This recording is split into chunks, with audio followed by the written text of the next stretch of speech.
Programa não recomendado para menores de 10 anos.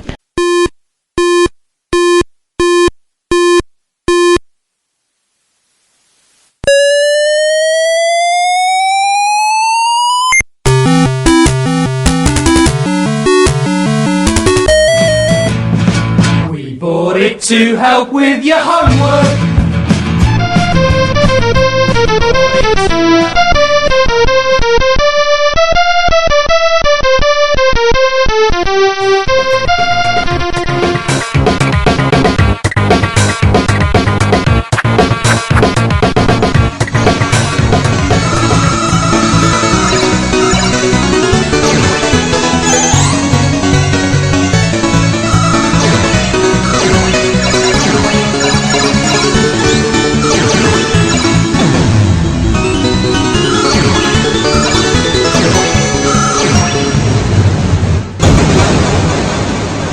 Retrocomputaria, porque velho é o seu PC. Falando das principais maluquices, né? Vamos falar de Commodore 65. Nossa! Esse foi vendido no eBay alemão. Esse acho que não tem o que discutir, acho que esse é o maior. Até coloquei 2 links do 65 que eu acho que é emblemático, que é o fato de que nós estamos falando de um micro protótipo. Ninguém sabe se esse micro funciona, se tá ok, se não tá ok, mas no entanto, você pega, né, um protótipo do Commodore com 24 ofertas, que saiu a 17.800 euros, no caso quase do alemão. 18 mil euros, né? E eu não consigo ver quanto é que saiu o outro protótipo, que era inclusive incompleto, que saiu a 2.000 euros. Por algum motivo, o retrocomputaria não tá carregando aqui hoje. O site tá fora do ar. O preço inicial era 5.000 euros. Do completo ou do incompleto? Daquele que a gente viu, desse que a gente pegou. Ele começa em 5.000 euros. O leilão fechou a 17.827 euros. Pra vocês saberem quanto fica isso em... Multiplica por 3. Vamos fazer a conversão direito, vamos fazer pra real. Conversão real pra real. Google sabe. Pouco mais caro que uma Kombi. Só pra vocês saberem, 47.297 reais, partindo do pressuposto que o euro está a R$2,65. Lembrar que se você for trocar em casa de câmbio, coisa do tipo, ou pagar pelo PayPal com taxas, sobe. Ou seja, isso vai fácil a R$50.000. E ainda vem a pergunta, o frete é grátis? O mínimo, né?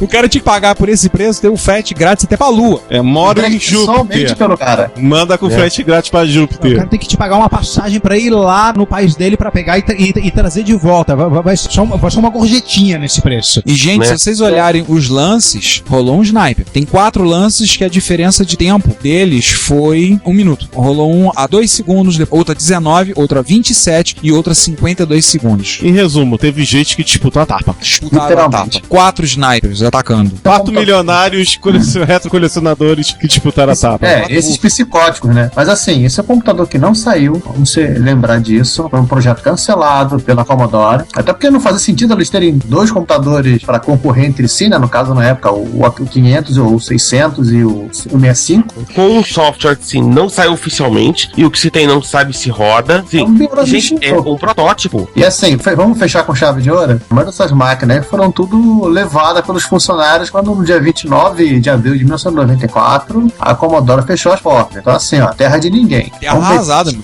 Vamos meter um protótipo embaixo do braço, eu vou sair. Você vai fazer o quê? Vai mandar embora? É capaz de ser alemão aqui que tá vendendo ter sido funcionário da Commodore Alemanha? Ninguém sabe. Pronto, algum ponto revendendo. Isso, assim, como a gente pode ser, de repente, deu pra alguém, aí rodou, e aí o cara resolveu fazer dinheiro vendendo o protótipo. Não precisa de nada, até porque são pouquíssimas unidades disso aí. Achei o outro, abri o outro Commodore 65. O outro Commodore 65 que estava incompleto, né? Estava incompleto, fechou a $3.605,66. E esse o sniper foi mais sinistro. Em um intervalo de 1 minuto e meio foram 7 lances. Uau. Se você expandir para 2 minutos, você aumenta para 8 lances a briga. Foi briga de rua. Street Fighter. Assim, mas o problema foi que é um computador que não funciona ainda por cima, né? E você não tem nem como comprar o integrado customizado da Commodore para colocar no lugar. Você não sabe qual é o integrado? Não, até sabe. Se ele usa um integrado semelhante, como é que é? Ele tá falando sem o chip de vídeo. É o chip de vídeo novo, que não tem. O cara dos 20 mil euros comprou o botão dele.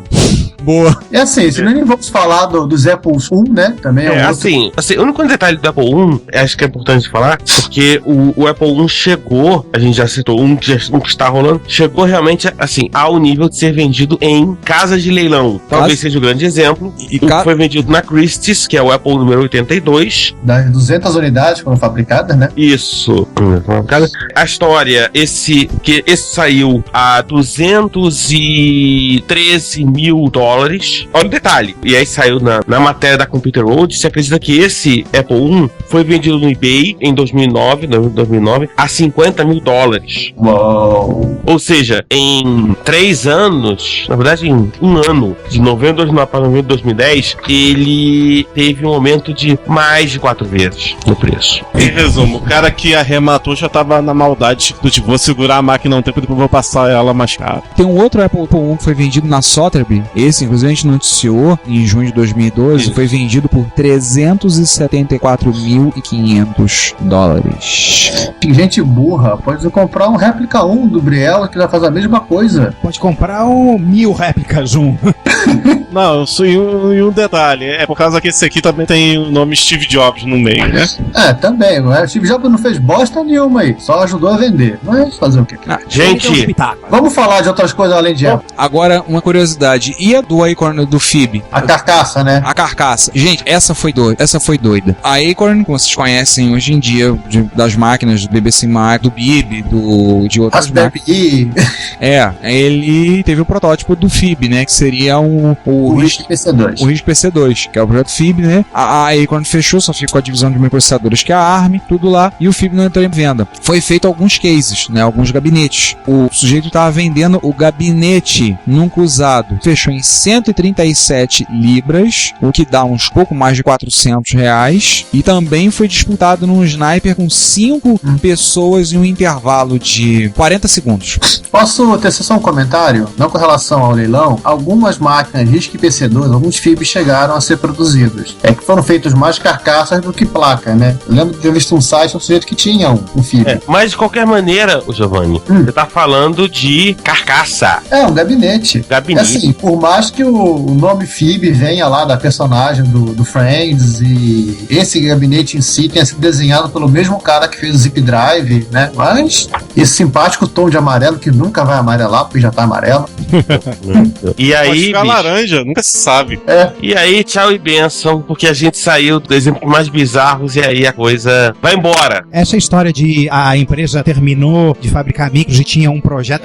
Tem outras histórias também. Uma delas, inclusive, que saiu no Plus, a do TI 99.8. Esse não foi tão perto das barbaridades que a gente acabou de ver. É pouquinho, $3.000 e poucos. E é um micro completo, né? Aquele Plus, eu lembro que você falou. O sucessor do TI 99.4A, o TI 99.8, que todas as limitações malucas e absurdas que existem no TI 99.4, consertaram essas limitações para botar um TI 99.8, um micro compatível e fera. Só que a Texas puxou o tubo antes. Sobraram um número indefinido e pequeno de protótipos. É aquela velha história. Commodore 65, aquela velha história que se repete em outras instâncias. E aí você falou de micro, me lembrou, a gente tava saindo da Acorn, saindo dos protótipos, a gente falou de líder, tá vendo aqui um Apple II vendido no eBay da Austrália, $429,95 australianos, o que dá algo próximo de $400 norte-americanos. Bom preço. Não, o dólar australiano vale mais, é um tiquinho a mais de dólares americanos essa quantia aí. O dólar australiano já valeu menos. O dólar americano que não vale bosta nenhuma hoje em dia. Cara, assustador. E não é nada de protótipo, autografado, é uma coisa normal, né? É um micro. 2E com um drive, e só a diferença é que esse modelo é pau, né? E o que torna ele um pouco raro, porque não teve muito Apple IIe por aí. Só pra vocês saberem, a cotação do dólar australiano é muito próxima do dólar norte-americano. 1,97, dá R$851. Tá mais barato que muito Apple IIe no Mercado Livre. Sim, mas isso mesmo assim não tira a gente da lista de dizer que realmente tá caro. Sim, mas é só pra gente ver o quanto que a especulação pode... Não, peraí. Estratosféricos. Eu falei, exemplo de especulação. Um Apple II Lisa, que aliás ainda tá rolando leilão enquanto a gente tá gravando isso, o tio tá pedindo $25.995 por um Apple Lisa, completo e funcionando, com mais $750 de envio internacional. Nem é leilão, é isso e acabou.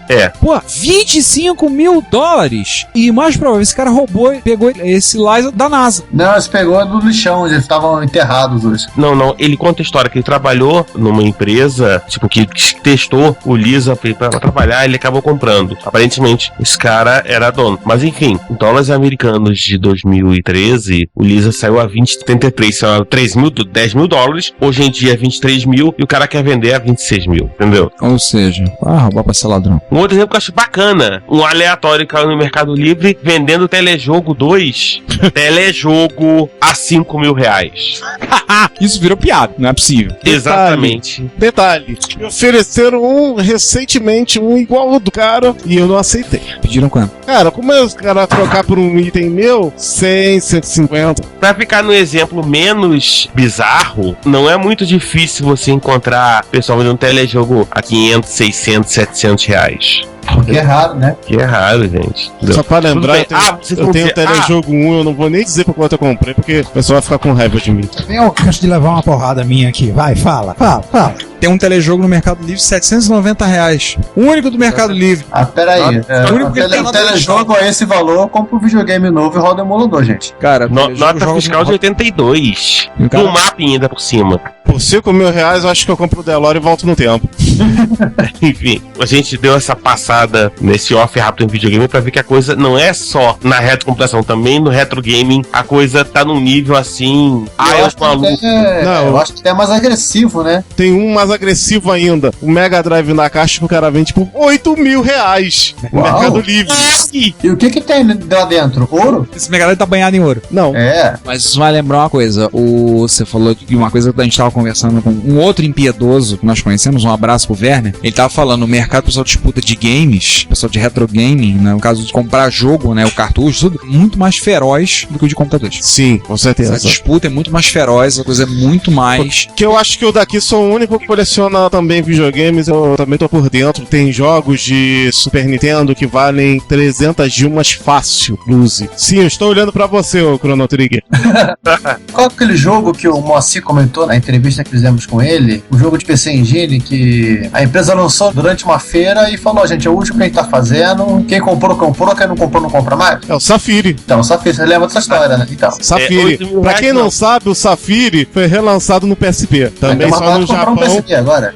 é bem mais barato. Se alguém quiser jogar o Safiri. O interessante de boa parte desses anúncios que a gente tá mostrando é que o pessoal tem a tendência de achar que, brasileiro é tudo safado, brasileiro é tudo picareta, é Brasil, é só no Brasil dessas coisas. Não. A maior parte dos anúncios que a gente falou pra vocês estão no eBay. eBay americano, eBay da Austrália, eBay alemão, no eBay canadense. eBay canadense. No No eBay eBay canadense, por exemplo, a gente achou um simpático TRS-80 modelo 3 de 48K funcionando a $700 americanos. $722 canadenses. Meu Deus. $700. E tá lá à venda. E o cara tá lá. Não é leilão. Buy now. R$699,99. O cara ainda escolheu misticamente o valor aqui. Místicamente. Tá lá. Buy now. As máquinas grandonas, pesadonas, integradonas, parece que o preço delas subiu mais do que das pequenas e leves. Isso faz lembrar daquele CP500 que apareceu, que tá no Mercado Livre, né? Gente, peraí, só uma curiosidade, uma pausa aí. A máquina tá sendo vendida no eBay canadense, ela tá nos Estados Unidos. Ela tá nos Estados Unidos? Tá em East Aurora, New York. A fronteira entre eBay de país tal e de país tal é meio turva, né? Você pega aquele número de item identificador, aquele número de 1, 2, 3, 4, 5, 6, alguns dígitos, e ele é um identificador universal. Você pega ebay.com/item/aquilo, ebay.ca/item/aquilo, ebay.d/item/aquilo, ebay.co.k/item/aquilo, é a mesma coisa, é uma coisa integrada. Então, dizer que ele está à venda no eBay e tal, tem que analisar isso com cuidado. Giovanni, o meu Oi. MSX Lamiar, ele foi vendido no eBay da Alemanha e o sujeito mora na Polônia. Olha sim, aí, sim, eu sei disso. Comprei a Ultra Satan pra TRST no eBay em inglês, só que vai vir do polonês maluco, cara com nome impronunciável. Depois vocês reclamam do meu sobrenome, Jussi. Falando em MSX, outro bem absurdo que eu vi é do MSX Turbo R, o famoso FSA1 GT, que está sendo vendido por apenas $1.999. Não, vendido, tá o Ended aqui na minha página. Também. Tá o Ended aqui. Eu vendi Na Mas não cidade foi- norte-americana de Djibouti, no 2 Goiarepes, 1999, Pensilvânia. Não, mas acho que ele não vendeu, não. A pessoa colocou 10 ofertas. Ele tirou, na verdade, do leilão. Porque aguentou todo mundo falando. Ele tava pedindo $2.000 nesse micro. A pessoa que participou de listas de discussão de MSX, participa de algumas listas. Ele disse, o micro realmente tá impecável, tá bonito, nunca foi ligado, nunca foi usado, e blá blá blá blá blá, outras coisas mais. Mas $2.000, me desculpa, é um preço meio fora de ordem. Né? Mas não é só Sander isso. paga isso por um. Tô vendo A gente que paga $2.000, $2.000 por uma TechPix, gente. Pois é, né? Em suaves prestações, mais paga. Malditas sejam as técnicas.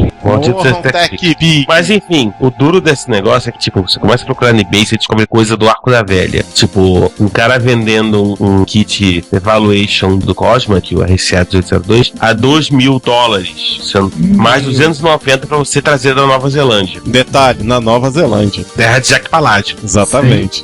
Ou então, um maluco vendendo um clone alemão de Apple. O chucrute. Clone né? alemão. Com teclado pirata. QWERTY.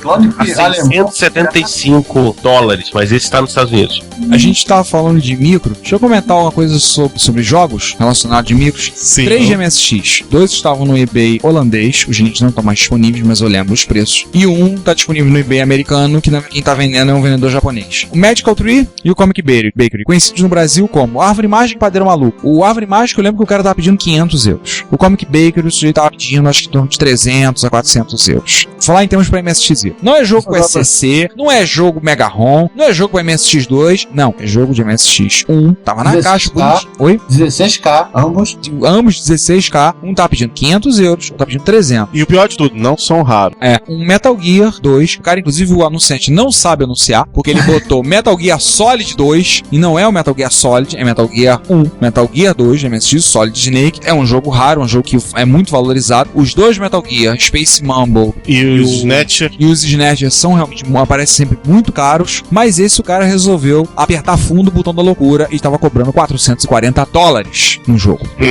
Tá na caixa, tá bonitinho, tá completo, $440. Eu não sei se eu pago isso no micro. Mas pera aí, a versão traduzida em inglês ou a versão japonesa? Não é a versão japonesa. Eu O não vou Solid entender 2 nada. nunca teve localização em inglês. Quer dizer, É um Metal... no MSX. Só teve a localização feita pela comunidade, posteriormente dentro do Substance, né? Aquele pacote do Exato, Solid no 3. Substance e agora recentemente no HD Edition também, que é de PS3 e 360. E PS Vita. A gente falou de jogo, o nego tá pirando o cabeção, como os sujeitos que anunciaram o MSX na chip, do qual eu sou um feliz possuidor, já me ofereceram um bom dinheiro pra vender, que tem um que fechou, que não sabe se foi vendido pelo Hit Japan, que é um vendedor muito conhecido, que anuncia no eBay, mais de 80 mil itens anunciados já e vendidos, que está pedindo a bagatela de $850.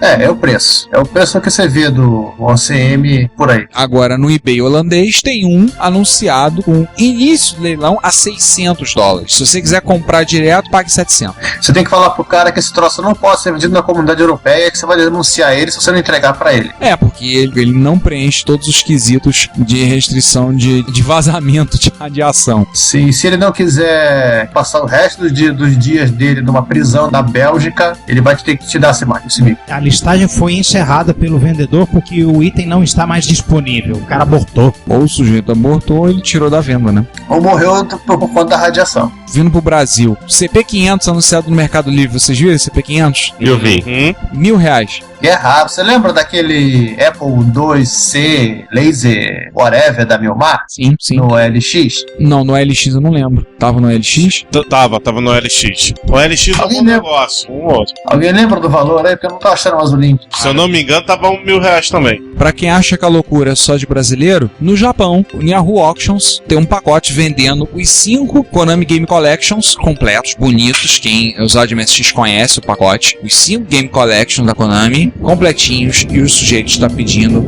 a fortuna de 98 mil ienes. Uhul. Pra vocês terem uma noção Quanto de isso dá em reais, calculo que é em torno de R$1.500 ou mais, acho que é 2.000. Gente, são 5 disquetes. São Um troço que vai mofar. Ou já está mofado. É, R$1.985, os 5 Konami Game Collections. Vai? E teve um sujeito há pouco tempo que tava vendendo um pack com todos os jogos, os shotnaps feitos pela Konami pra MSX. Então o cara tinha Gradius 2, Episódio 2, Salamander, Paródios e Space Mumble. Na caixa, com os cartuchos, tudo bonito, tá? Mas o cara também tava pedindo um valor meio alto, assim. Mas aí era o valor que ele tava era mais realista, visto que ele tinha 6 jogos e tinha o Space Mumble, que é um jogo mais raro. Então tava um pouco mais realista. Mas esse, como lembrou bem o Giovanni, são 5 disquetes. Que já devem estar mofados. Enfim, eu tô colocando 3 aqui que eu achei no Mercado Livre. Se algum de vocês conheceu o dono, o cara que tá vendendo, enfim, dá um pedala Robinho na cabeça dele, por favor. Dá um Nescau?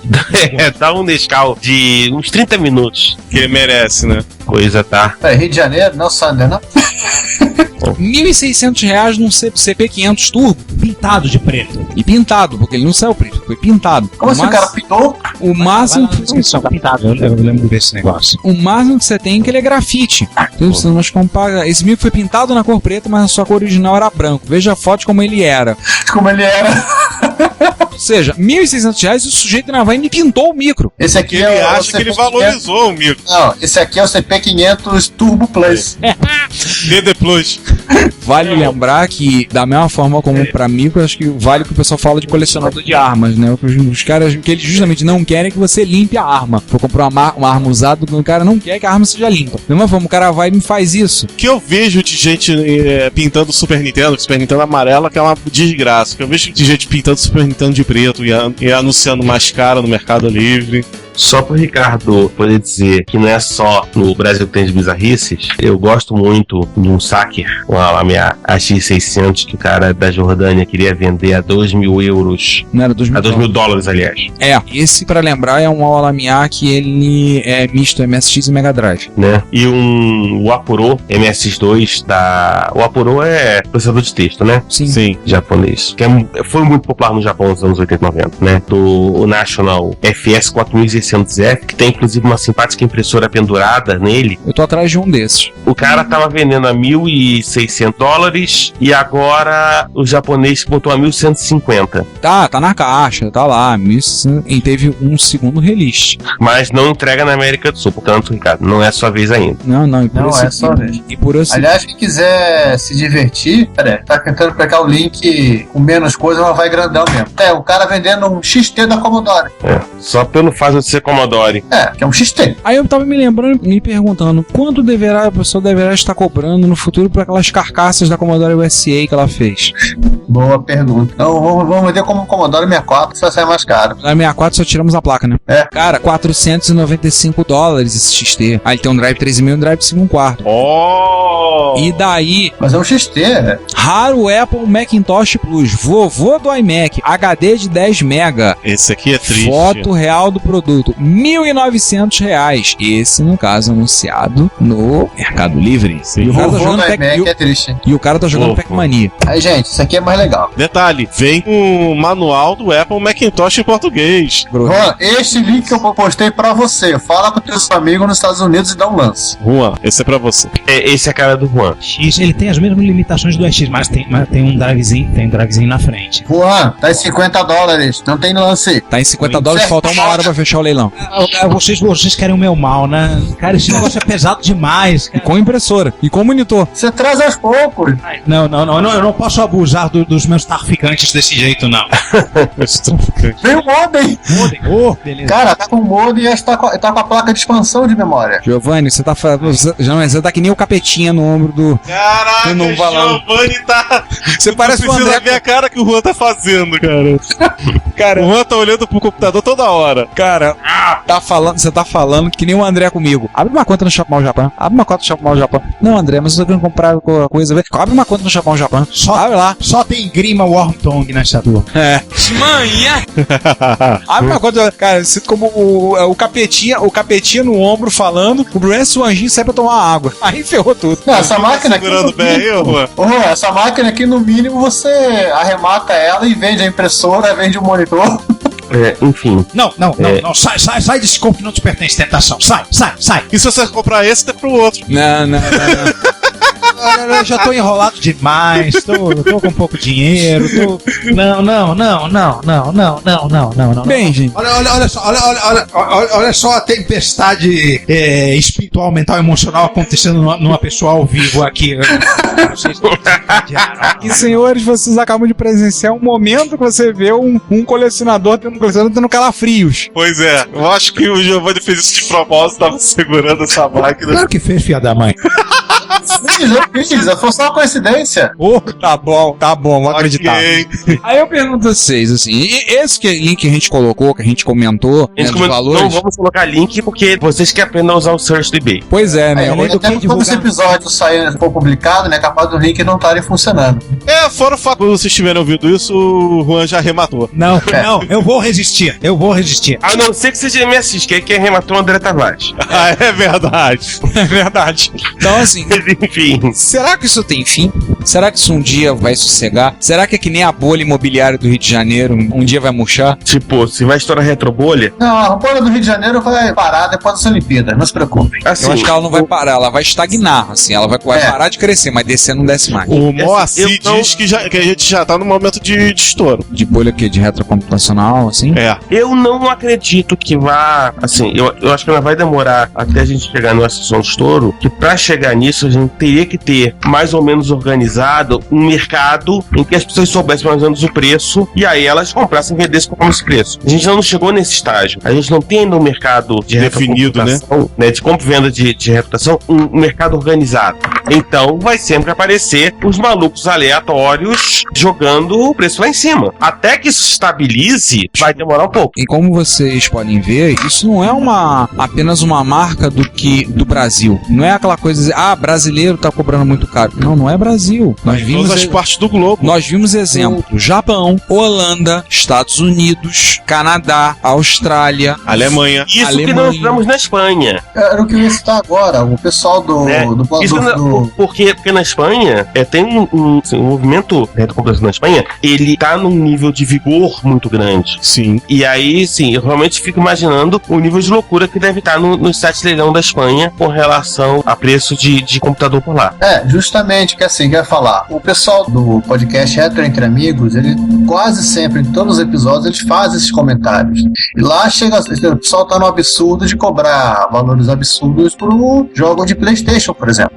A bolha, no caso, a bolha do valor, né, a bolha do isso aqui é raro, já chegou no PlayStation 1. E o PlayStation é uma máquina que comercialmente ela parou de ser vendida pela Sony quando, João? Parou em 2003, se eu não me engano. 10 anos. Só um detalhe, sim, não é só na Espanha não. Já em várias partes do globo, o jogo de PlayStation 1 já tá caro. Eu, por exemplo, eu tenho um jogo que é caríssimo. Eu comprei ele quando era lançamento, eu pedi pra um amigo meu trazer do Japão, que é a versão do Castlevania Symphony of the Night, que é o Drácula XX, Nocturne of Moon Knight, versão japonesa, com a comemorativo da época dos 20 anos da série Castlevania, que tem CD de música, um monte de coisa que a versão americana não tem. Esse jogo, no PlayStation, você não vê por menos de $200 no eBay. O Saturno passa isso. Mas assim, João, ninguém tá usando lá um jogo como Final Fantasy. O Final Fantasy tá caro. O jogo vendeu o quê? Zilhões de cópias? Sim, mas um Final Fantasy você não paga hoje em dia menos de R$100 pelo Final Fantasy VII. O Final Fantasy É o mais procurado. mais famoso, né? É o mais procurado, PS1. O 8 e o 9 são mais baratos, mas não tão mais baratos. Isso é uma coisa que vai haver uma acomodação no mercado. Gente, só pra ter um exemplo aqui, eu resolvi pegar logo o mais abusado, o mais caro, tá? É um ZX Spectrum Plus 2, fita cassete, o pack James Bond, que vem com os jogos do 007 e vem com a pistola. Sim, o Daniel Caetano tem o pack dele é esse. O troço lá na Itália, o cara tá cobrando €600. Doeu, hein? Doeu. E esse, deixa eu perguntar pro italiano se ele comeu pizza estragada. Ele comeu pizza da micro digital. Boa. Já cumprimos a primeira cota de piada. Quanto deve estar um 1541, hein? Deve ter alguém vendendo 1541. Vai ter que fazer a outra piada. Ué, teve um clone do 1541, que até eu postei no Retro Computaria Plus da comunidade do Facebook. Tinha um cara vendendo, se eu não me engano, por R$100 ou R$200, ô Giovanni. Olha lá, Giovanni viu de perto isso. Olha, Sinclair QL, €150. Só mais aquele miniaturizado. Porque ele não tá tão absurdo assim. É muito complicado a gente saber fazer a avaliação de preço. Vale tanto, esse vale tanto, esse é tanto. É uma coisa muito complexa pra gente fazer? Sim. Porque depende do país, né? Depende do país. Por exemplo, vocês lembram há algum tempo atrás, o pessoal começou a ver a questão de micros árabes, MSX árabes. Apareceu, a gente eu coloquei no Plus um post chamado Virou um caminhão de firras, né? O sujeito tinha 80 máquinas pra vender. E ele fez a um preço camarada. Alguns no Brasil, inclusive, compraram com esse rapaz que é do Egito. E ele já mandou, já chegaram, tudo acertaram. E aí eu resolvi procurar sites lá. No Souk, que a gente citou lá no início do episódio, o Souk tem muitos MSX anunciados, mas a preços extorsivos. Tem gente pedindo o equivalente a R$2.000 num Alamiya X350, que é o Alamiya semelhante ao meu, só que MSX2 com drive embutido. Mas R$2.000? E aí você vê, porque era o preço da moeda cobrada nos Emirados Árabes. É claro que você tem que levar em conta o contexto lá. Hoje em dia os Emirados Árabes andam, Dubai em particular, anda na moda como destino de viagem, para turismo. Eles têm dinheiro a dar com pau. Os caras cavam no chão e acham petróleo, né? É assim, é aquela coisa, depende muito do país. Por exemplo, tem países, é mais fácil você encontrar MSX no Brasil do que, por exemplo, no México. No México eu já achei um Sony uma vez. É mais fácil você encontrar Amstrad na Espanha do que na França, por exemplo. Que na França, tá ali. Então, até a gente conseguir ter essa normalização dos preços por país, etc e tal, a gente vai demorar um pouco. Eu não acredito que a retrobolha, ela pode perder força, mas eu não acredito que ela vai explodir, porque para ela explodir, você tem que ter um mercado estabilizado no lugar. Eu não acredito que esse mercado apareça tão cedo. O que varia também muito de país, assim, não só país a país, né? Depende também de como foi a história daquele equipamento dentro daquele país especificamente. A gente tem uma outra coisa que é o contexto geossocial, político, econômico do país naquele momento. Um país que está em crise só vai tentar vender velharia pelo melhor preço possível para poder se capitalizar, ainda mais como vender para fora, né? E é difícil, né? Uma coisa que não dá para saber ainda se os Amigas e os Atari ST e os Acorns vão entrar na lista de micro clássico dentro em breve, assim como os G81, as máquinas 8-bit, né? E os XT vão entrar também nesse pacote. Oi? Giovanni, sim, o 5110 já tá ficando carinho e o Amiga 1000. O próprio Amiga 1200, dependendo do preço, você encontra um preço meio alto. O Amiga 1200 é o que vem com ele. Ele pelado, ele ainda é barato. Agora, se tiver uma aceleradora, o preço dispara. Me lembrarei disso o dia que eu resolvi comprar um Amiga. E você ainda consegue comprar novo, né? Tem aquela história dos containers de Amiga 1200 que foram achados na Índia. Isso. E só rapidamente, Giovanni falou que ia comprar a aceleradora para Atari ST, que também é um by Classic One, né? Aí. Não, aceleradora não. Eu comprei a unidade de cartão SD. O computador, o Atari ST eu sei. Eu tava na caravana que levou ele pra lá. Sei. Você. Eu comprei foi a Ultra Satan. Olha que nome Ultra celestial. Satan. Você comprou o Mr. Satan. Encapetada ela. Tem um jabinho na placa. E João, se você tomarem um susto, fitinha cassete. Não, isso é fitinha cassete? Não, isso é disquete. Acho que é feita cassete essa bosta aqui. Lords of Midnight pra Amstrad. Tem o cara cobrando 100 libras. Vai que te catar. Pois é. Depois eu vou pegar a imagem de tape pra rodar no meu. Lord of Midnight. Esse aí vale 100 euros. 100 libras. 100 libras, cara. É mais 117 euros. 3. Ele vale mais do que dinheiro.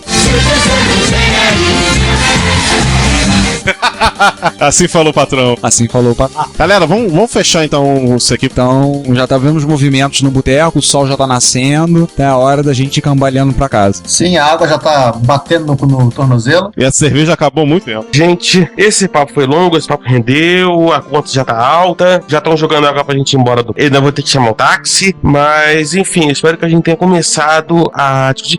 E eu, assim, se a gente conseguir trazer pro Brasil, ajudar a fomentar essa discussão sobre o colecionismo de retrocomputação, questão dos preços, etc. Eu acho que vai valer a pena. Fora que é legal pra caramba, né? Então eu digo aqui a minha nova, recém-iniciada coleção de portáteis, né? Aliás, tô precisando pegar o meu DOF DTR1 e dar uma boa arrumada nele. E você precisa fazer uma sessão de fotos deles e fazer um post lá no Plus. Preciso fazer isso mesmo. Valeu. Queremos conhecer a sua coleção. Você falou coleção de portáteis? Mais uma vez o Classic Juan agradece a preferência. Valeu. Ele tá bonitinho aqui, ele tá dizendo até um abraço, o 102. Em algum momento chega o meu NC200, que, como tudo, hoje em dia parou no Paraná. Tá bom.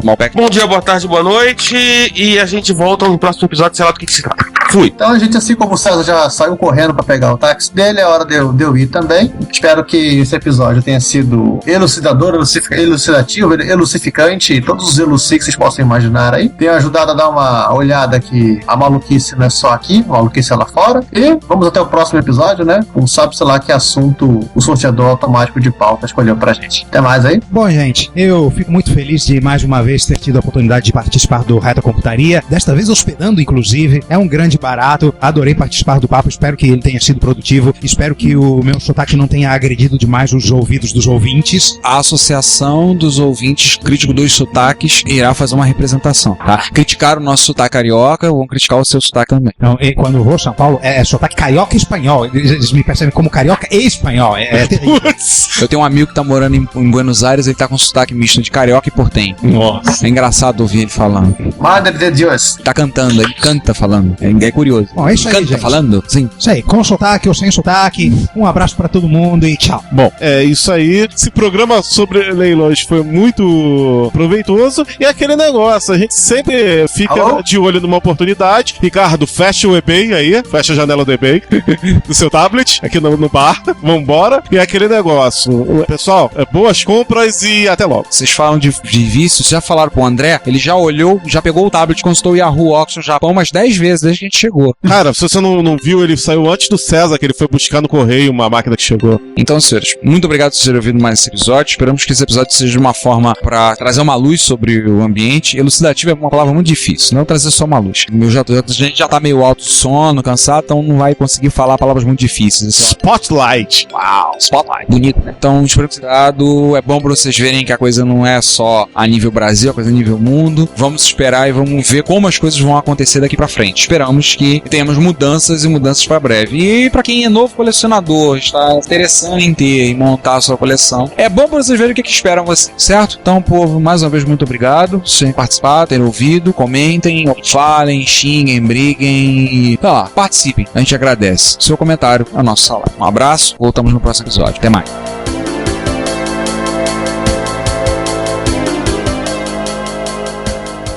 Bom dia, boa tarde, boa noite. E nesta sessão agora, vocês certamente estão esperando, assim, praticamente arfando de vontade de esperar pelos comentários do episódio 34, que vocês lembram, foi o episódio mais polêmico que Mamilos. Mamilos são muito polêmicos. Porque envolve o quê? Polícia. Não diretamente.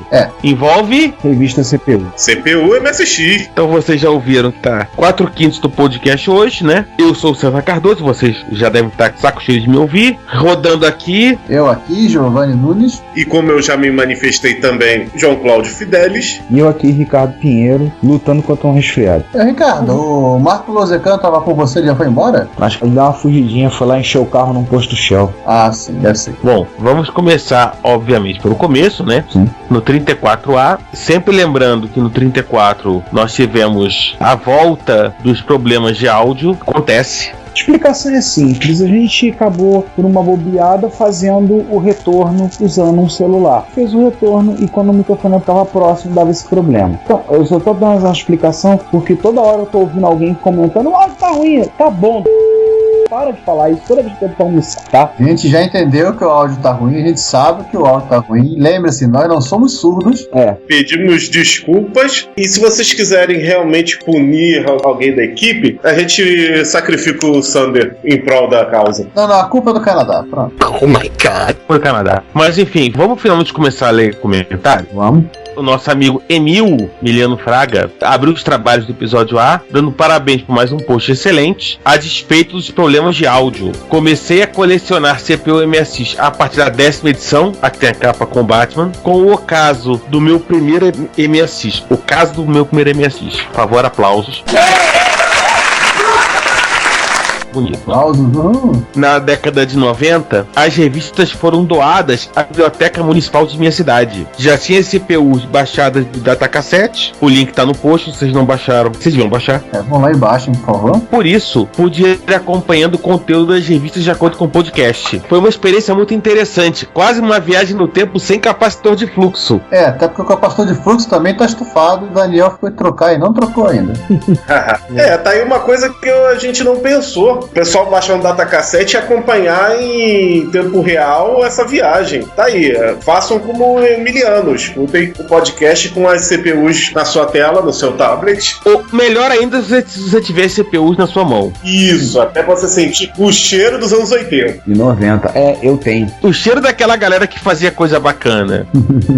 Inclusive o Emiliano resolveu adicionar aqui, lembrar a gente que realmente a listagem espelhada e invertida, só pra estar em negativo e ao contrário, aquele programa em Pascal, saiu no Errata na edição número 5, lá no editorial do Gonçalo Murteiro. O Giovanni já entrou e ele começa a listar alguns comentários que nós fizemos. A primeira foi a famosa listagem espelhada invertida, né, que é praticamente um marco da CPU, né? Nunca mais chegaram nesse nível. Plagiada pelo Dan Brown no livro Código da Vinci. Nunca antes na história desse país. Alguém publicou uma listagem espelhada invertida e foi copiada pelo Dan Brown. Viu? Com certeza. Dan Brown teoria CPU. Isso aí é quase uma coisa que os nazistas devem ter pensado na Segunda Guerra Mundial. Vamos lá. Né, da capa da edição 10 do Batman, ele lembra que essa capa e a capa de outras edições é creditada a José Aguilera. Talvez pai da Cristina Aguilera. Pode ser, um espanhol. Ou seja, João, aquela história foi realmente copiada de alguma revista, não necessariamente de MSI, né, mas espanhola. Pois é. Então, se duvidar, o parentesco aí com a Cristina Aguilera pode realmente existir. Não, a Cristina Aguilera não é norte-americana? Mas ele deve ser avô dela e o pai dela deve ter ido. A família da Cristina Aguilera é de origem equatoriana, mas ela é nascida nos Estados Unidos. Enfim, foi viagem demais. Continue. Aliás, segundo a Wikipedia, ela é nova-iorquina. Quer dizer, Staten Island, né? Eu acho que Staten Island ainda é. Não, Staten Island é tipo a ilha de Paquetá de Nova York.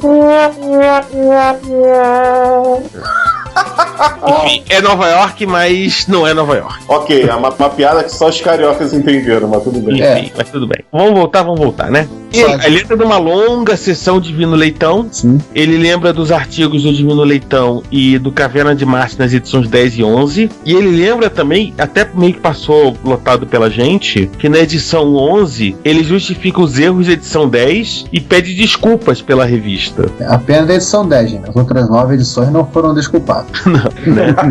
Aí ele lembra que o walkthrough do Batman faltou a listagem. Apesar de completo. O Future Night achou muito legal, mas tem erro no mapa. Depois teve uma errata do Divino, né? E o Vampire, que acho que nem com lupa você conseguia ler, também teve uma errata. É que Vampire enxerga no escuro. O vampiro tem um olho de microscópio, né? Quer dizer. E também teve errata na edição 11 que a revista veio com uma lupa. E ele inclusive lança a promoção de caça-bugs com um sorteio de brindes diversos. Né? Será que o Gonçalo chegou a distribuir algum brinde desses? Ou o Zé Idemar, quem quer que seja? Ah, não, ainda era o Gonçalo. Ia faltar brinde pra todo mundo. Ia faltar bug. Ia faltar. Mas não é você que tem um boné da CPU, Ricardo? Eu paguei por esse boné. Eu também paguei pela minha carteirinha. E aí... Venderam os brindes. Que canal. Meu Deus do céu. Em termos de CPU, não duvido de mais nada, mas enfim. E ele, inclusive, o Emil lança uma provocação, que ele acha que o Divino Leitão, pelo menos no número 11, ele exerceu o papel de edição propriamente dito. Foi editor e não foi apenas um consultor técnico. Ou seja, ele viu que estava tudo com tanto problema, tudo tão errado, que teve que meter a mão para ajudar. Né? Exatamente. Ele ainda questiona, será que ele foi responsável pelos guias dos jogos mencionados? Quiçá, escrito sob pseudônimo? Quiçá, cara. É provável, porque muitas luas depois, lá na CPU Amiga, se eu não me engano, ele escreveu uma matéria do Batman pro Amiga e ele se dizia um fã do personagem. Então... possível. Ou seja, tudo é possível. Tudo é possível. Né? O Divino ele ouve no nosso podcast, se ele quiser contar, ele conta. Se ele não quiser contar, ele fica bem quietinho. Ai! Enfim. Né? Desculpa não também, ele tá morando bem longe do Zé Idemar hoje em dia. Então, tá seguro. E aí depois ele comenta das partes de projeto software e dos walkthrough de jogos. Inclusive ele faz uma menção ao Kaleidoscope Special, na edição 13. Aliás, foi com essa matéria que eu finalmente entendi o Kaleidoscope Special. Aí eu comecei a dar valor àquele jogo. Isso acontece quando a gente compra o jogo sem manual, né? Pois é. Hoje em dia, muitas luas depois, a gente tem o acesso do manual, porque o Daniel Campos comprou um caleidoscópio original. Em japonês. Mas o dele é luz. Então a gente continua sem acesso. Sem o manual. Mesmo que tivesse um manual, estaria em japonês, né? Pois é, e assim o Emiliano ele encerrou o seu comentário. E quando nós achávamos que realmente havia sido encerrado, ele abriu outro comentário. Oi, olha nós aqui outra vez. Aí sim, fomos surpreendidos novamente. Aí comentário rápido sobre o problema de áudio. Vocês perceber esse episódio não ser utilizado recursos de audioconferência nas gravações. Eu acho que a gente pode pular o comentário do Emiliano, porque já explicamos o que foi que aconteceu, né? Principalmente porque embaixo eu expliquei. Ah, então tá bom. Aí ele comentou, seus esforços não foram em vão, o áudio peca justamente quando um convidado tem a palavra. Eles estavam mais próximos do celular. Não assim é possível entender o que se fala. Independente disso, vocês continuam de parabéns pelo episódio. Ouvi dizer que esse episódio vai até o 34, parte F. Olha, Nil, faltou pouco, assim. Eu tenho tentado na edição manter sempre em 2 ou 3 partes o podcast, porque se deixar cortar, o Grafão vai virar 5, 6 partes, aí vocês vão ficar 3 meses ouvindo o podcast, aí ninguém aguenta. Fica muito chato, né? Às vezes quando já chegar na parte C, a pessoa não lembra o que aconteceu na parte A. Então eu prefiro tentar a gente fechar sempre em 2 ou 3 partes, hoje em dia. Se um dia calhar de algum episódio render 4 partes, a gente vai ter que dar um jeito para poder encaixar isso aí, ou fazer o sonho de alguns de botar um episódio em 4 partes, seriam 2 episódios saindo seguidamente, um Retro Hits no meio e mais 2, alguma coisa do tipo. Aí é um malabarismo do setor de programação de distribuição, do logístico de episódio, né? Exatamente. Enfim. Aproveitei para comentar com o Emiliano, contar um dos nossos segredos, que nós tínhamos consertado o problema do áudio no episódio 33 do micro na cortina de ferro. Ele foi gravado no mesmo dia, porém foi gravado logo em seguida ao episódio 34. E ele já não tinha mais o mesmo tipo de problema de áudio que teve esse aqui. A ordem dos tratores não altera o viaduto. Já dizia Marmo Carrara. Ou como dizia o Emiliano, a ordem temporal não importa na retrocomputação. Muita coisa que veio antes supera o atual. Exatamente. Sim. Isso não é só uma computação, não, em muitos setores também. Mas enfim, essa é uma longa discussão. Quer dizer, enfim, ou não, né? Ou não. Também. Se vocês querem discutir, pode discutir à vontade aí embaixo, enfim, a gente tá nem aí. Ô César, eu só vou falar uma coisa pra você. Essa discussão tão longa, que é, vamos dizer, parte do nosso, do cerne do retrocomputaria. O programa existe justamente pra mostrar pro pessoal isso. E aí, vida que segue? No 34, parte B. Não, peraí, Peraí, deu até a correção do Werner aqui. Eu vou ir nesse do Verne. Do A ainda, isso aí. Tem um no A do Verne? Tem. Que ele fala que o nome do jogo não é Godzilla, é Gojira-kun, algo como Godzillazinho. Nossa, mãe.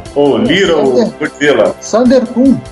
Primeiro que nem no inglês não é Godzilla, é só Godzilla. E como a gente comentou, em japonês é Gojira. Mas o cara se alguém reclamar do japonês, vai reclamar também na nossa pronúncia de russo. Não, na realidade... eu acho que tem mais gente chata com a pronúncia de japonês do que com a pronúncia de russo. Eu também acho. Você acha? Eu tenho certeza.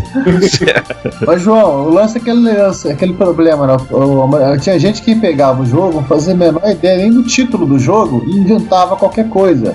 Lê-se o Gundam que virou Jaspion, né? Jaspion, aquele joguinho que parece o Nightmare, Night Lion, que não tem nada a ver com Knight, é muito menos Lion. O próprio Godzilla, aquele joguinho da caça, do gato, eu nem lembro o nome que virou e era outro, completamente diferente, e por aí vai, né? O Goemon, que em muitos lugares é chamado de samurai. Goi. E tá errado, porque ele é um ninja. Nossa. Beleza. Mas tecnicamente um ninja é um samurai que é um desgraça. Não. Aí é um Ronin. Isso é o que você falou, é o Ronin. O ninja, ele nem menos tem títulos.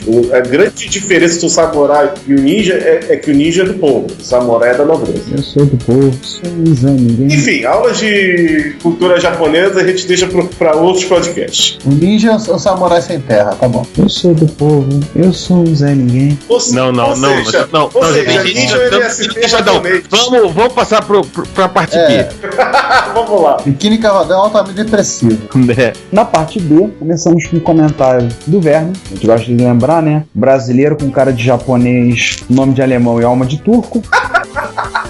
Essa atitude de contrariar a vontade explícita da maioria absoluta dos leitores da revista deveria ser incluído como case de fracasso em todos os cursos de treinamento de administração. O caderno Inimiga das minhas CPUs eu arranquei e doei todos para o infeliz ex-proprietário desse tipo de micro, que já havia passado pelo MSX. Algum tempo depois ele deu fim em tudo. Este ano veio me perguntar se eu tinha algum MSX para arrumar para ele. O caderno Amiga causou um bocado de controvérsia. Eu vou ser assim, é uma coisa que eu tenho que confessar perante todos. Eu não arranquei. Eu lia. Uma raiva, olhava, ficava chateado e falava, não, eu paguei pela revista, nem que eu não gosto, mas deixa eu ler esse negócio. Nossa, só vou fazer um comentário. Nossa, Werner, 20 anos depois e você ainda guardando esse rancor, não faz bem pra sua pele, cara. Quanto ódio nesse coraçãozinho. Pois é, cara. Nossa. Calma, Werner, calma. Calma, Beth, calma. Aí eu fiz um comentário Aí veio toda uma discussão polêmica aqui. Fiz um comentário falando que a CPU era basicamente uma revista anunciante, né? De loja de rádio, de software, art house. Então, como elas estavam mudando de foco, elas estavam literalmente forçando a revista a sair do MSX e partir para Amiga, pro PC. E assim como uma dessas empresas já tinha até feito a migração de Apple II, TRS para MSX antes, né? Então o que eles estavam fazendo era obrigando todo mundo a ser feliz e a usar o micro da Commodore. O problema é que a CPU não tinha a mesma proposta da Microsistemas, que era uma revista de âmbito geral. A CPU não, ela tinha escrita que era uma revista especializada em MSX. Aí ficou meio ruim para o pessoal da edição. Enfim, e aí eu entro na discussão comentando que o erro da estratégia Amiga da CPU nunca foi o timing. Nunca foi mesmo. Você for ver, aí tanto soft house como as lojas de hardware migraram para Amiga em peso. Você pega a própria CPU MSX antes do caderno Amiga, já estava muito claro isso.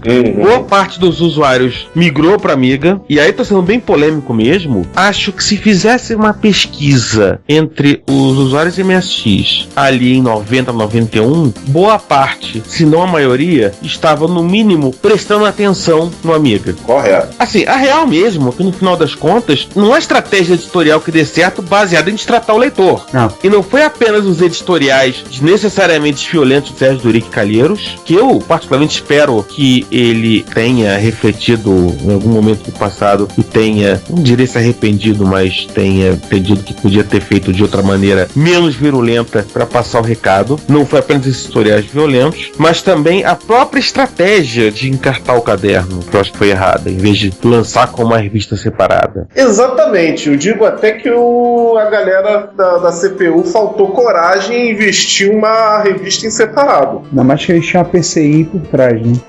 Faltou, desculpem o termo, faltou culhões. Ai, caramba!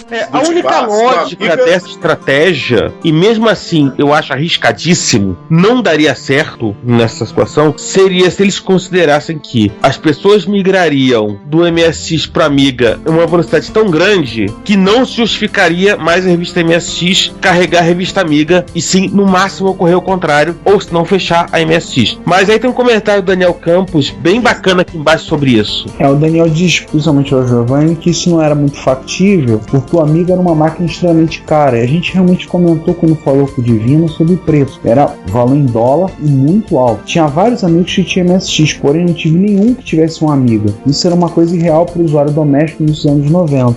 Eu, claro que eu olhava o Amiga com curiosidade, principalmente depois da matéria da Microsistemas número 84.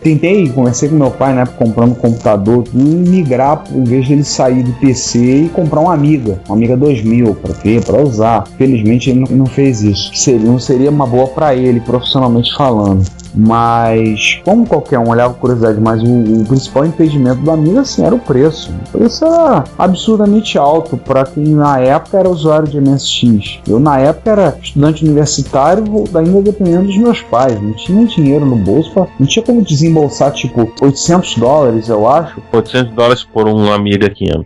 Porque acho que assim, até o final, o começo dos anos 90, o Amiga, ele tinha um preço, ele era caro, mas ele estava quase no pé de igualdade com um XT ou um 1286 que você comprasse no Brasil. A partir da virada da década, os PCs começaram a ficar absurdamente baratos. Isso assim, eu tenho uma agenda minha de 1991 aqui, onde eu encontrei vários orçamentos que eu comecei a fazer de XT e 286, e num período assim de 6 meses, eu vi por essas anotações que o 286 ele caiu $200. Estamos falando da década de 90, né? E o Amiga não, o Amiga ele continuou no mesmo patamar patamar de preço. Ele era uma máquina com preço igual a todo mundo, que de repente os concorrentes foram ficando mais baratos e ele ficou permanecendo com aquele mesmo valor. No final, ele se tornou uma máquina mais cara do que realmente ele era. Sim. Assim, e tem outra questão também, de que a chegada da PCI montando, teoricamente, no Brasil, ela não baixou o preço do amigo. Não, isso é curioso, né? Aliás, pelo contrário, eu tenho impressão até de que deve ter, de repente, aumentado um pouquinho o preço básico. Tudo bem, é sempre possível dizer que é porque a PCI veio trazendo o Amiga 600. Mas mesmo assim, eu acho que subiu um pouco. O preço não caiu. Aquela coisa, você passa a montar computador, a montar os produtos no Brasil, porque você consegue, muitas vezes, 30% a menos de preço do que se você importa diretamente o produto. Você sempre consegue alguma coisa, tal, renúncia fiscal, aí tem impostos que você consegue mais baixo quando você compra o componente em vez de comprar o produto montado, etc, etc, etc. A PCI não. O Amiga continuou sendo uma máquina muito cara. Aquela capa que a gente mostrou, aquela contracapa em 94, né? Que você dava o seu MSX e tipo $1.200 por um Amiga 1200. Amiga 1200 é zerado. Eu cheguei uma vez a olhar essa correlação de preço, mas assim, basicamente o Amiga da PCI, ele era em torno de $200 mais caro. Nossa. Giovanni, o que eu ia falar é o seguinte: na época eu fiz essa brincadeira, vamos dizer, na real. Eu tive uma Amiga 500, isso depois da MSX, e um 286. 286 foi assistência do meu pai para ter um computador para a loja que a gente tinha. Realmente, o PC foi montado, foi a primeira máquina que eu montei na vida, e esse 286 foi mais barato que o Amiga. Ok, só que o 286 naquela época ainda tomava um sacode do Amiga na maioria das aplicações, que não fosse o que meu pai queria. Você não tinha kit multimídia. Ou seja, ficou bem restrito comercial. Eu acho que essa sua relação só começou a ficar verdadeira na época do 386, com vídeo VGA e multimídia. Aí ele começou a empatar o preço do Amiga ou ficar mais barato, mas com mais recursos. Não, porque mesmo uma 1286zinho forreca, 12 MHz, uma coisa em CGA, fosse, ele acabava sendo, até pela oferta principal, né, a oferta de software, já nessa época, de PC estava muito maior que a de Amiga. O Amiga é uma máquina espetacular, mas a oferta de software, digamos, perdão da palavra, sério, eu digo, planilha, processador de texto, linha de interação eletrônica, apresentações, banco de dados, o PC tinha uma variedade maior. O Amiga tinha, eu vi essas ferramentas, mas o Amiga era uma máquina que o foco dela não era tanto essa, era mais jogo, demo. Em resumo, o Amiga sofreu do mesmo mal que o MSX sofreu. No final... assim, tem... Tanto é que a gente está defendendo um dossiê sobre a Amiga, mas eu acho que especificamente no Brasil tem essa questão também, acho que do preço, e você não conseguia justificar uma compra de uma Amiga para sua casa. Mas enfim, isso é outra história. Vamos passar pro C. Vamos lá. Daniel Campos no Off-Topic. Sim, no Off-Topic. Um abraço pro Harry Potter. Giovanni, respondendo a sua pergunta na seção de comentários dos ouvintes, sim, o Coco teve regionalizações na Europa. A Tandy lançou o mesmo, que eu me lembre, na França, com o teclado Azerte, na Inglaterra, na Holanda e acredito que na Alemanha também. Outro lugar em que eles foram fortes, além dos Estados Unidos, foi na Austrália. Isso é verdade. Nossa, pois é, foi aquela a pergunta que eu fiz ao Juan e de repente ele não conseguia ter uma resposta de pronto. Sim. Inclusive assim, olhando aqui, eu lembro aquele artigo que eu fiz sobre emuladores em máquinas clássicas, eu lembro que o emulador de TRS-80 para Atari ST, ele é holandês. Então o TRS-80 também existiu na Holanda. Sim. Nem que seja para ter sido pelo menos um. Uma coisa que eu vou fazer uma semi-errata de um episódio lá atrás no... Não foi o episódio número 1. Episódio sobre micros japoneses de 8 bits. Episódio 3. É que ao contrário do que a gente sabia daquela época, PC 8001, PC 6001 e o FM7 saíram nos Estados Unidos e na Europa. O FM7 foi comercializado na Espanha e as máquinas da NEC comercializadas nos Estados Unidos e na Inglaterra. Inclusive o PC 6001 é conhecido no Ocidente como NEC Track. NEC Track. Nossa. Track? secreto. Inclusive o Sharp MZ também foi vendido na Europa, né? Foi vendido na Inglaterra. Exatamente.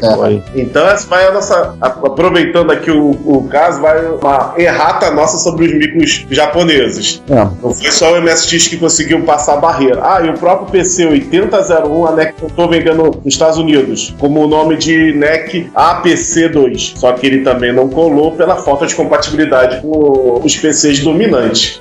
O mercado americano sempre foi um mercado muito difícil para quem não vinha de lá de dentro. Por exemplo, a Amstrad tentou entrar nos Estados Unidos e tomou fumo. Mais do que a Sinclair com a Timex. Mas aí é aquela coisa, tipo, a Timex talvez foi a mais bem sucedida porque ela tinha raiz americana. Tudo bem. Sim. A Timex vendeu em Portugal. Então, mas ele vai lembrar que não era a Sinclair Timex, era a Timex Sinclair. Timex Sinclair. É diferente da Acorn, da Amstrad, que entraram com a cara e com a coragem nos Estados Unidos. Se ferraram. Encalharam bilhões de elétricos. Os americanos rejeitam o sotaque inglês, né? Eu não me lembro se a gente comentou, e o Sword M5 foi comercializado na Europa. Sim, comentamos no leste europeu. Tá. Ok, então, bola pra frente. Aproveitei pra fazer essa errata aí, baseada em novas pesquisas. A gente sempre vai pesquisando e a gente vai consertando as caneladas aí. Nós temos um podcast dinâmico. Ensaiado ao vivo. Exatamente. Enfim. Sempre folheando as pautas, né? Nossa. Viu? Agora temos sonoplastia também, né? Acho que acabou. E-mails não tivemos nenhum. Algumas pessoas andaram tweetando algumas coisas, falando relacionado à retrocomputaria. Agradecemos as menções, os retweets e os comentários. No momento que vocês estiverem ouvindo esse episódio, já terá acontecido a Retro Rio. Esperamos para breve termos notícias. Vai ter muita novidade nesse evento. Vocês que já estão ouvindo aí no futuro, quem não foi, perdeu. Então, acho que é isso. A gente vai falar aqui do 36 mesmo? Não, 36 está no processador automático de pauta. Estamos aguardando o processamento, que essa versão nova gasta o dobro do tempo para lançar um resultado. Maldita upgrade. Ela tá rodando em Windows? Não, tá rodando um T435. Vixe. Ele até botou flash, vai mais rápido, só que agora não dá pra ler a tela, né? É verdade. Então, daqui a 15 dias vocês vão descobrir qual é o assunto. E provavelmente até lá vocês já vão ter alguma coisa sobre a Retro Rio, ter alguma coisa, algum áudio, alguma coisa comentando. Além de, é claro, das fotos que vocês já estão vendo, dos vídeos, dos relatos lá no Plus, as imagens. Imagens, comandante Abel, eu quero imagem. Enfim, aí a gente encerra por aqui, né? Isso. Vamos encerrando por aqui. E até porque assim dá tempo da gente ficar acompanhando aqui o sorteador aleatório automático de pauta. É isso aí. Então, aquele abraço. Valeu, então. Pessoal, até mais. Fui. Um abraço, Tchau. Até mais. Fui. Se você quer enviar um comentário, crítica construtiva, elogio ou colaborar com as erratas deste episódio, não hesite, faça. Você pode falar conosco através do Twitter, no usuário @retrocomputaria, pelo e-mail retrocomputaria@gmail.com ou colocando comentários no post desse episódio em www.retrocomputaria.com.br. Lembre-se sempre do que dizemos. Seu comentário é o nosso salário. Muito obrigado e nos vemos no próximo podcast.